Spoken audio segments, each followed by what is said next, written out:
ബാംഗ്ലൂർ നഗരത്തിലെ കബൻ പാർക്കിൽ സംഘടിപ്പിച്ച ഫ്ലവർ ഷോ കാണാൻ ജനപ്രവാഹമായിരുന്നു. ജനപ്രളയത്തിൽ കാഴ്ചകൾ മുങ്ങിപ്പോയി എന്ന് തന്നെ പറയാം.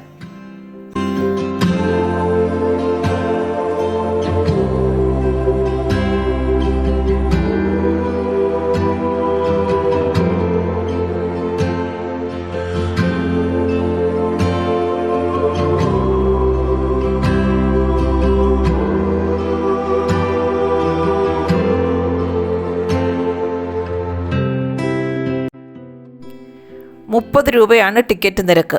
കുട്ടികൾക്ക് 10 രൂപയേ ഉള്ളൂ. ഗവൺമെൻറ് സ്കൂളിലെ വിദ്യാർത്ഥികൾക്ക് പ്രവേശനം സൗജന്യമായിരുന്നു.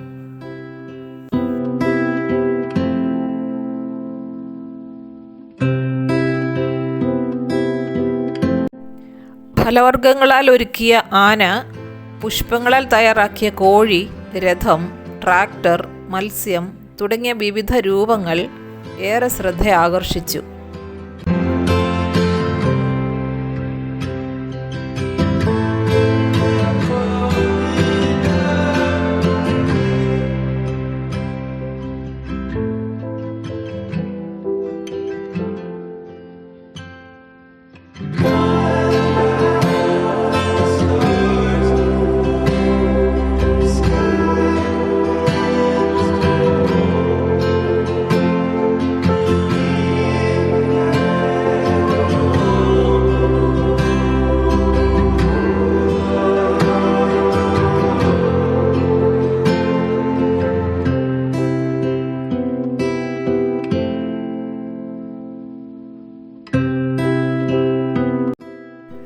കർണാടക ഹോർട്ടിക്കൾച്ചർ വകുപ്പിൻ്റെ നേതൃത്വത്തിലാണ് 11 ദിവസത്തെ പുഷ്പോത്സവം സംഘടിപ്പിച്ചത്.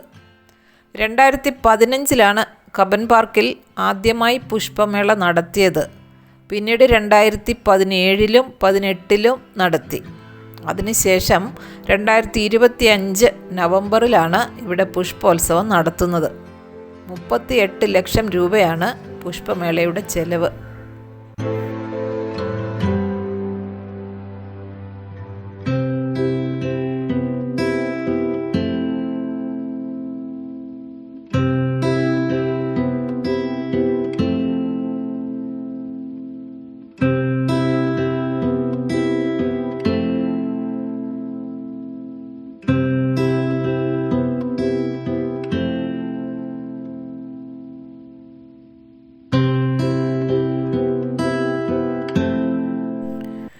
ബാംഗ്ലൂർ മഹാനഗരത്തിൻ്റെ ഏതാണ്ട് മധ്യഭാഗത്തായി 150 വർഷത്തെ ചരിത്രമുള്ള കബൻ പാർക്ക് സ്ഥിതി ചെയ്യുന്നു. നഗരത്തിൻ്റെ ഹൃദയഭാഗത്തായതിനാൽ ഇവിടെ എപ്പോഴും തിരക്കാണ്. എന്നാൽ 300 ഏക്കറോളം വിസ്തൃതിയുള്ള ഈ പാർക്കിൽ എത്ര ആയിരം ജനങ്ങൾ എത്തിയാലും തിരക്ക് തോന്നാറില്ല.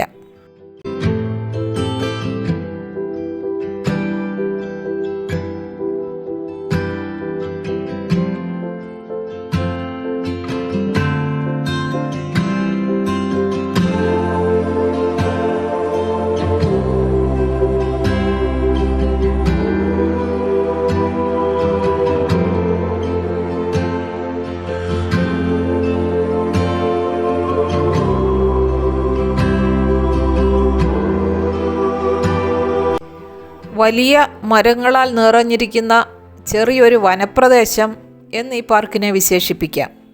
8000-ലേറെ മരങ്ങൾ ഈ പാർക്കിലുണ്ട്. നഗരത്തിലെ ഒരു പ്രധാന ഭാഗത്താണ് അതിവിശാലമായ ഈ പാർക്ക്.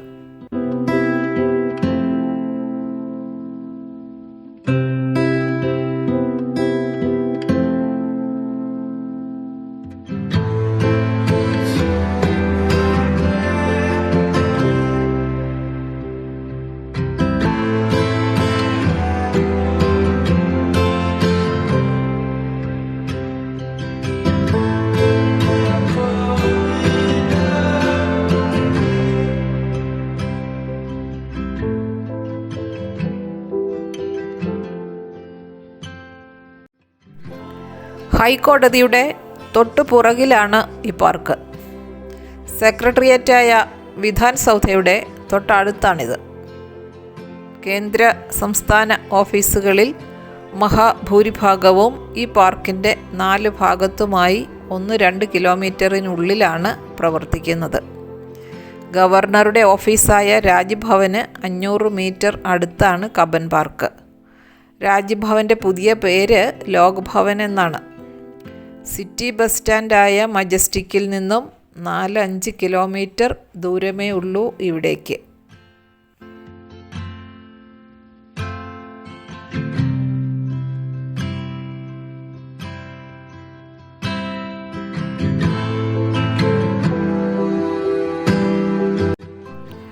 ആയിരത്തി 1870 ഈ പാർക്ക് തുടങ്ങിയത്. അന്ന് 100 ഏക്കർ വിസ്തൃതിയേ ഉണ്ടായിരുന്നുള്ളൂ. പിന്നീട് പാർക്കിൻ്റെ മേഖല വിസ്തൃതമാക്കുകയായിരുന്നു.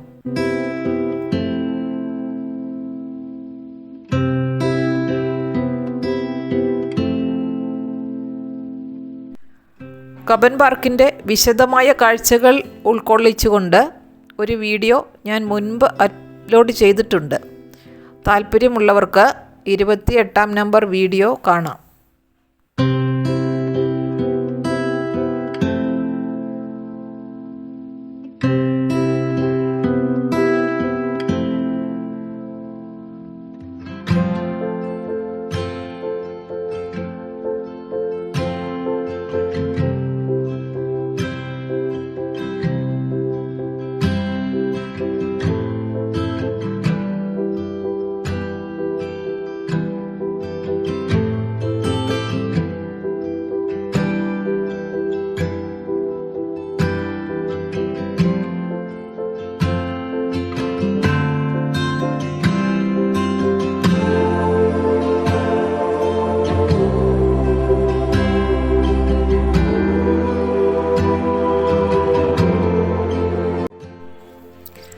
പുഷ്പോത്സവം കാണാൻ ഈ വൻ ജനപ്രവാഹം ഉണ്ടാകുവാൻ മറ്റൊരു കാരണമുണ്ട്.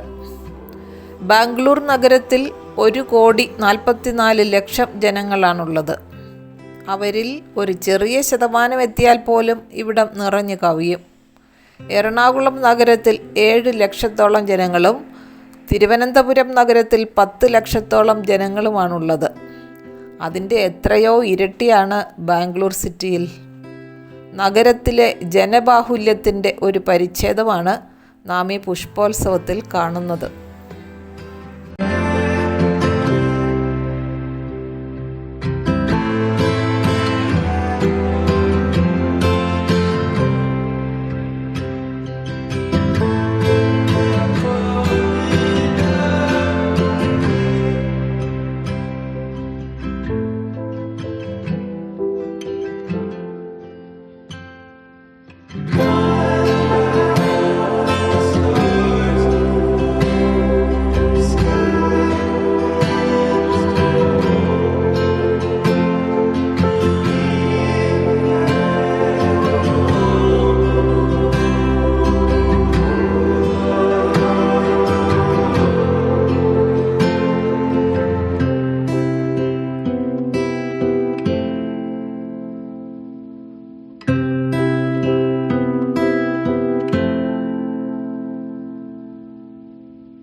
ഈ റെക്കോർഡിംഗ് നടക്കുന്നത് അവധി ദിനമായ ഞായറാഴ്ചയാണ്.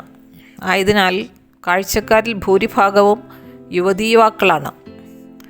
അവധി ദിനമായതിനാലായിരിക്കാം ഇത്രയേറെ ജനക്കൂട്ടം ഒഴുകിയെത്തിയത്. അതുമാത്രമല്ല, അതിവിശാലമായ ഈ പാർക്കിലെ ഒരു ചെറിയ മേഖലയ്ക്കുള്ളിൽ പുഷ്പോത്സവം ഒതുക്കിയതിനാൽ ആ സ്ഥലത്ത് തിങ്ങി നിറഞ്ഞ് ജനങ്ങൾക്ക് നടക്കേണ്ടി വന്നു. 300 ഏക്കർ വ്യാപിച്ച് കിടക്കുകയാണ് ഈ പാർക്ക്. എന്നാൽ പുഷ്പോത്സവം സംഘടിപ്പിച്ചത് വെറും 3 ഏക്കറിനുള്ളിലാണെന്ന് തോന്നുന്നു.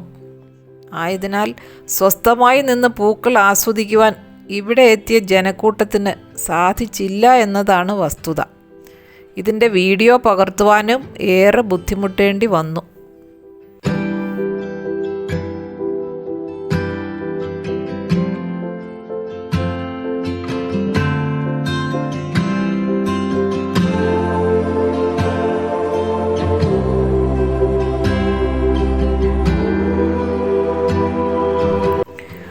ഒരു സെൻറ്റ് വസ്തുവിന് 1 കോടിയിലേറെ രൂപ വില വരുന്ന ബാംഗ്ലൂർ നഗരത്തിലെ ഹൃദയഭാഗത്താണ് ഈ പാർക്ക് എന്നോർക്കണം.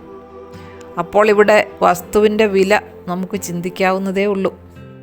എന്നിട്ടും 300 ഏക്കറോളം സ്ഥലം ഗവൺമെൻറ് പാർക്കിനായി സംരക്ഷിക്കുന്നു. നഗരത്തിൽ ഓക്സിജന് വേണ്ടിയും ജനങ്ങളുടെ ആരോഗ്യം, വിനോദം, വിശ്രമം എന്നിവയ്ക്കായും ഈ വലിയ പാർക്ക് സൂക്ഷ്മതയോടെ സംരക്ഷിക്കപ്പെടുന്നു. ഗവൺമെൻറ്റിൻ്റെ വിശാല മനോഭാവമാണ് ഇവിടെ പ്രകടമാകുന്നത്. എന്നാൽ കേരളത്തിൽ എവിടെയെങ്കിലും ഒരു മൈതാനമുണ്ടെങ്കിൽ അവിടെ എന്തെങ്കിലുമൊക്കെ പേര് പറഞ്ഞ് കെട്ടിടങ്ങൾ നിർമ്മിച്ച് പാർക്കിൻ്റെ വിസ്തൃതി കുറയ്ക്കുകയോ പാർക്കിനെ നശിപ്പിക്കുകയോ ചെയ്യുന്ന പ്രവണതയാണ് കണ്ടുവരുന്നത്. നമ്മുടെ പൗരബോധമില്ലായ്മയും നാളെയെക്കുറിച്ചുള്ള കരുതലില്ലായ്മയുമാണ് ഇത് പ്രകടമാക്കുന്നത്. എത്രയോ ഇടുങ്ങിയ കാഴ്ചപ്പാടാണ് പല കാര്യങ്ങളിലും മലയാളികൾക്കുള്ളത്.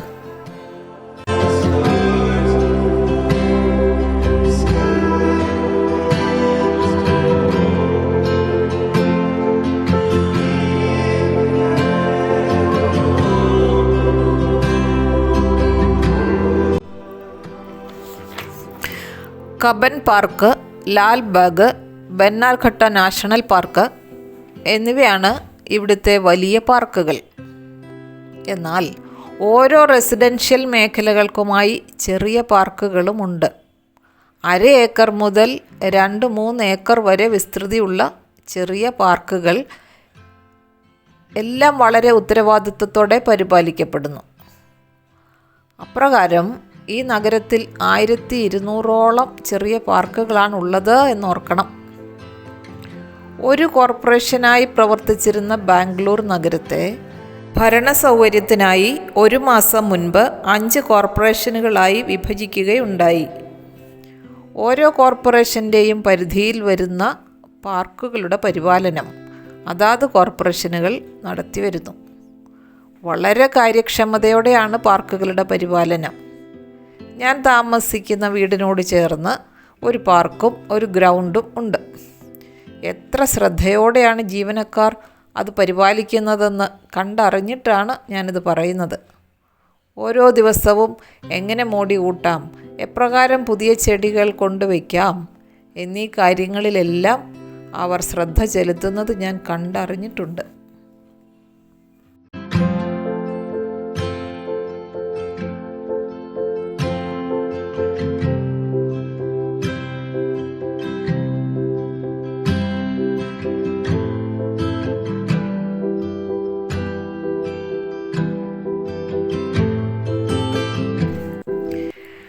ബാംഗ്ലൂരിനെ ഗാർഡൻ സിറ്റി എന്നാണല്ലോ മുൻപ് പറയപ്പെട്ടിരുന്നത്. പഴയ ബാംഗ്ലൂർ നിറയെ മരങ്ങളാണ്. മരങ്ങൾക്കിടയിൽ ഒരു നഗരം എന്ന് നമുക്ക് വിശേഷിപ്പിക്കാം.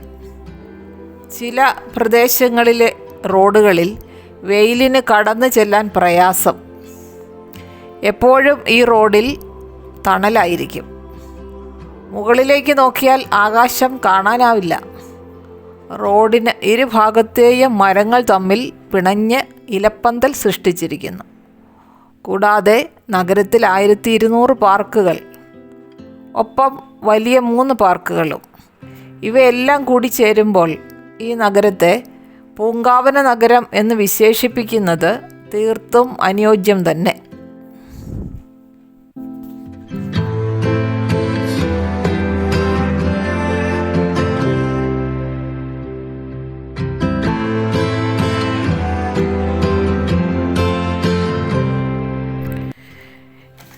എന്നാൽ ഇന്ന് ബാംഗ്ലൂരിനെ ജനത്തിരക്കിൻ്റെ നഗരമെന്നോ വാഹനപ്പെരുപ്പത്തിൻ്റെ നഗരമെന്നോ വിളിക്കാം. ട്രാഫിക് ജാമിൻ്റെ സിറ്റി എന്ന് വിശേഷിപ്പിക്കുന്നതാണ് ഏറ്റവും ഉചിതം. ബാംഗ്ലൂരിൽ 1 കോടി വാഹനങ്ങൾ ഇതുവരെ രജിസ്റ്റർ ചെയ്തിട്ടുണ്ട്. ഇതിൽ 99 ലക്ഷവും ഇരുചക്ര വാഹനങ്ങളും കാറുകളുമാണ്. ഇപ്പോൾ പ്രതിമാസം 1/2 ലക്ഷം വാഹനങ്ങൾ വീതം രജിസ്റ്റർ ചെയ്യുന്നു. നഗരവാസികളിൽ 80% പേർക്കും വാഹനമുണ്ട് എന്നാണ് കണക്ക്.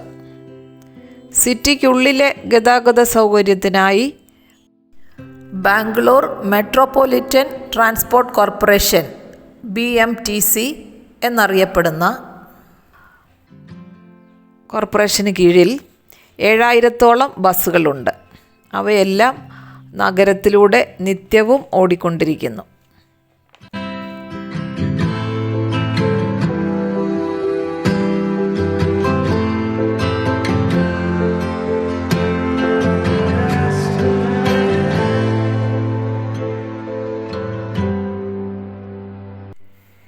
മെട്രോ ട്രെയിൻ സർവീസാണ് ഈ നഗരത്തിലെ ജനപ്രിയ പൊതുഗതാഗത സംവിധാനം.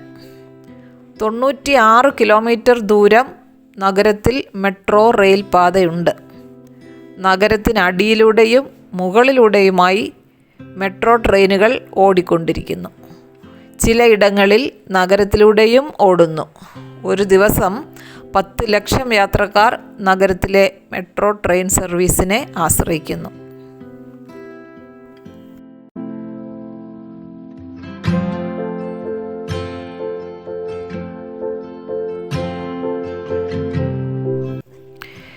യുവതീ യുവാക്കളാണ് കാഴ്ചക്കാരിൽ മഹാഭൂരിഭാഗവുമെന്ന് നേരത്തെ പറഞ്ഞിരുന്നുവല്ലോ.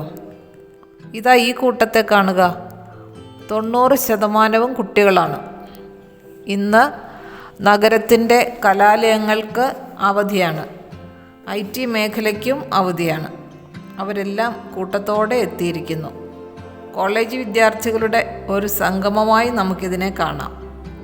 യുവതീ യുവാക്കളുടെ ഒരു കൂട്ടം ചേരലായും നമുക്ക് ഈ ആൾക്കൂട്ടത്തെ വിലയിരുത്താം.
കബൻ പാർക്കിൽ പുഷ്പോത്സവം ക്രമീകരിച്ചിരിക്കുന്ന മേഖലയിൽ നിന്നും നാം പുറത്തു കടന്നു. ഈ കാണുന്നതാണ് കബൻ പാർക്കിൻ്റെ തനതായ രൂപം. വലിയ മരങ്ങളും പുൽത്തകിടിയും. കബൻ പാർക്ക് പൊതുജനങ്ങൾക്കായി തുറന്നിട്ടിരിക്കുന്നു. ഇവിടേക്ക് പ്രവേശന ഫീസ് ഇല്ല. ഈ പാർക്കിന് സമീപത്തു കൂടിയാണ് മെട്രോ ട്രെയിൻ സർവീസ് കടന്നു പോകുന്നത്. ആയതിനാൽ വളരെ ദൂരെ നിന്നും നഗരവാസികൾക്ക് ഇവിടെ എത്താൻ മെട്രോ ട്രെയിൻ സർവീസ് ഉണ്ട്. കബൻ പാർക്ക് സ്റ്റേഷൻ എന്നാണ് പേര്. തൊട്ടടുത്തുള്ള വിധാൻ സൗധ മെട്രോ സ്റ്റേഷനും പാർക്കിൻ്റെ മറ്റൊരു ഭാഗത്തിന് സമീപമാണ്.